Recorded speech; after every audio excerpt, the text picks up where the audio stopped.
That was a beautiful sight. That was a phenomenal game to watch. That was a complete and utter ass-kicking by the Philadelphia Eagles, beating the Dallas Cowboys 34-6. That is 5 consecutive wins for Philadelphia. They've won as many consecutive games as the Cowboys turn the football over here on this Sunday, November 10th in Week 10 of the 2024 season. We're recapping this beautiful Eagles victory right here on Philadelphia Eagles Now by Chat Sports. I'm Chase Sr., and as always, no matter where you are, how you're tuned in, thank you so much for making our post-game show instant reaction video a part of your evening. It really wasn't close throughout this entire ball game. I know that in the first half, the Eagles had messed around. Jalen Hurts threw a red zone interception, his first giveaway since Week 4, and then later on he fumbled inside the Cowboys' red zone. 2 bad giveaways for Hurts. The throw, it looked like Dallas Goedert was there down the seam. Trayvon Diggs just exploded on the football, made a terrific play. And then he got sacked by Micah Parsons on the strip sack fumble, in which it was bad ball security. Had the ball here, should keep it high and tight when you're in the pocket and it breaks down. So those are some of the negatives for Jalen Hurts, but he did combine for 4 total touchdowns. And Jalen Hurts during this 5-game winning streak is playing MVP level football. He now has 16 touchdowns and only 2 giveaways during this Eagles 5-game winning streak. And you know what's crazy too? This is the first time that the Eagles have beat the Dallas Cowboys in Arlington, Texas in 7 seasons. They've been able to match up pretty well with Dallas in seasons prior. They've been able to beat the Cowboys, but not in Texas. Only at Lincoln Financial Field. So they get that monkey off their back, and they come through with an all-around dominant performance. Offensively, Jalen Hurts is just playing superb football right now. And while Dak Prescott was out, Cooper Rush, Trey Lance playing at quarterback for the Cowboys, this Cowboys defense got back Micah Parsons, who made his presence be felt early in this game. They still have Trayvon Diggs. It's a Dallas team that was playing a lot of their starters, albeit it's a Cowboys defense under Mike Zimmer that has statistically been one of the worst units in the NFL. But the Eagles took care of business on the offensive side of the football. 7 points in the first quarter, 7 points in the second quarter, 14 in the third, and then a couple of Jake Elliott field goals there in that fourth frame. And the Eagles really from start to finish able to dominate this football game. They put up 348 yards of total offense. That's good for 5.4 yards per play.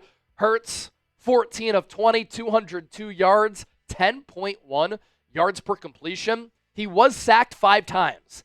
And Hurts throughout his career, this is the highest sack and pressure per drop back rate of his career. That's an issue. But a lot of these sacks are coming with Fred Johnson at left tackle. You get back Jordan Mailata, that can be a bright side.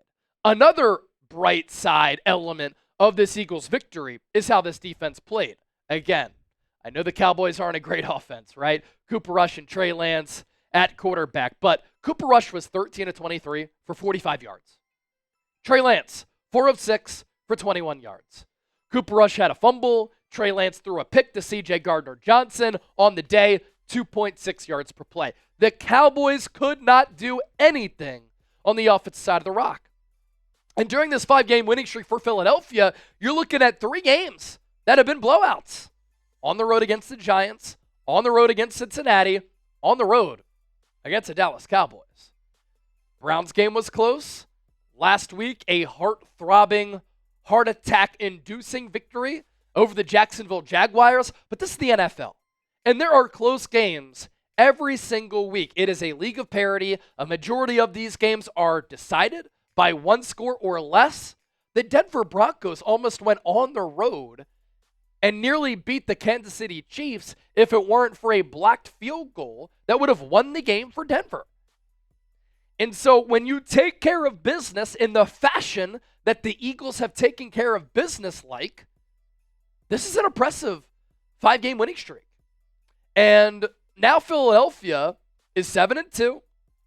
They go into this game at home against Washington on Thursday Night Football in Week 11. with the Commanders coming off a last-second loss against the Pittsburgh Steelers. And that's a Commanders team that has started to come back down to life a little bit over the last couple of weeks.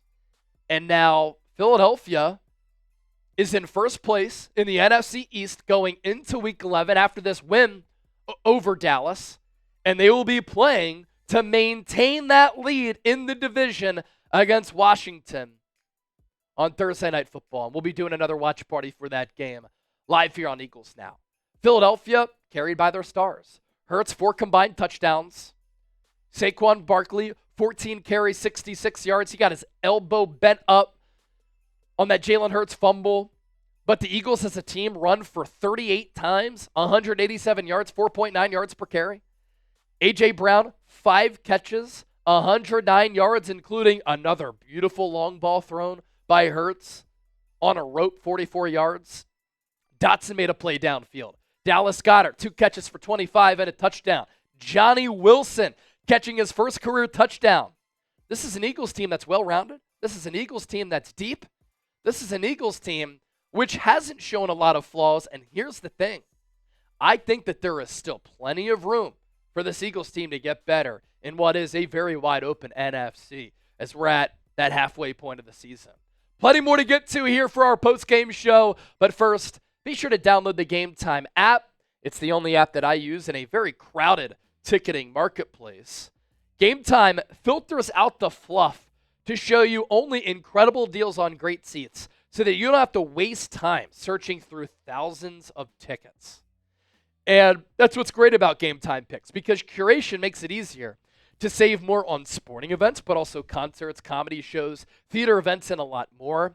I highly suggest you hit that all-in pricing and you toggle that because it shows you your total up front. You also get flash deals. You can see the view from your seat before you buy, so you know exactly what to expect when you arrive. Game Time has the lowest price guaranteed, or they will credit you 110% of the difference. And the Game Time ticket coverage. Your purchase is covered with the most flexible customer service policy in the ticketing industry. So take the guesswork out of buying tickets with Game Time. Download the app, create an account, use the code CHATSPORTS, CHATSPORTS, for $20 off. Terms apply. First purchase only. Download Game Time today. What time is it? Game time. As we continue to move forward on our post-game show, offense was very efficient outside of the 2 turnovers. They were explosive, as they're one of the better teams during this winning streak at producing explosive plays. And then defensively, Zach Bond has been one of the best linebackers in the game. Once again today, he was. A fumble recovery, 8 total tackles, 3 solo, a TFL. He's making plays against the run. He's making plays against the pass. He's making timely plays when they really matter on some money downs. He's making plays as a blitzer, and he's been doing it all year long. What a signing by general manager Howie Roseman. C.J. Gardner-Johnson, after a rough start to the year, has been much better in coverage on that back end. An interception of Trey Lance. In addition to that, he had a pass breakup. Nakobe Dean, him and Zach Bond, together as a linebacking tandem. This is why the Eagles let go of Devin White, because Vic Fangio believed in both of those players. And I had said in the lead up to the year, Vic Fangio has experience as a great defensive mind, great play caller, but also he has been a linebackers coach. The Eagles desperately needed somebody to come in and develop the linebackers. That's what Fangio has been able to do with Zach Bond, who wasn't even an off-ball linebacker prior to this year. Vic Fangio overnight turns him into one of the top off-ball linebackers in the game this year. Nakobe Dean developing before our eyes. Isaiah Rodgers held up in coverage. Reed Blankenship sound once again alongside C.J. Gardner-Johnson. Jalen Carter has all the makings of being one of the top overall players in the sport. And in this game, he was disruptive once again. He had a half sack, 4 tackles, 2 solo, a pass breakup, 2 quarterback hits, made some really good physical plays against the run. Cooper DeJean had a 30-plus yard punt return for a touchdown. He's a young stud that continues to ball. No gaps for him in coverage in this game. Quinyon Mitchell, 2 more pass breakups, top 10 in the NFL in pass breakups, and passes defended as a rookie. He's legitimately playing at an all-pro caliber level. The Eagles as a team, able to generate 3 sacks as a team. Brandon Graham had a half sack. Bryce Huff had his best play as an Eagle today. A sack, strip sack, forced fumble on the play that Zach Bond recovered. Milton Williams had a sack. Think about this. This is why I'm doing this right now. I'm running through all of these players and their contributions because during this Eagles 5-game winning streak, they have gotten contributions, and everybody is chipped in from everywhere. This is a deep and talented football team. Nick Sirianni wasn't really forced into a situation in which he had to make a critical decision because the Eagles were in control of this game. But look, this Eagles team has won 5 games in a row. You have to give credit to the head coach. Kellen Moore has been in his bag calling plays. The orbit motions, the pre-snap motion, all the different types of routes that receivers are running. That has coincided with his good play calling, this offensive system, with Jalen Hurts playing better football. And everybody's making an impact on this team, offensively, defensively. That's what Super Bowl championship level teams do. Every game, it's somebody different. Every game, it's a collection of players chipping in. And what's so exciting from the Eagles' standpoint, you have a lot of young players who are developing right before our very eyes. So the Eagles, first place in the NFC East.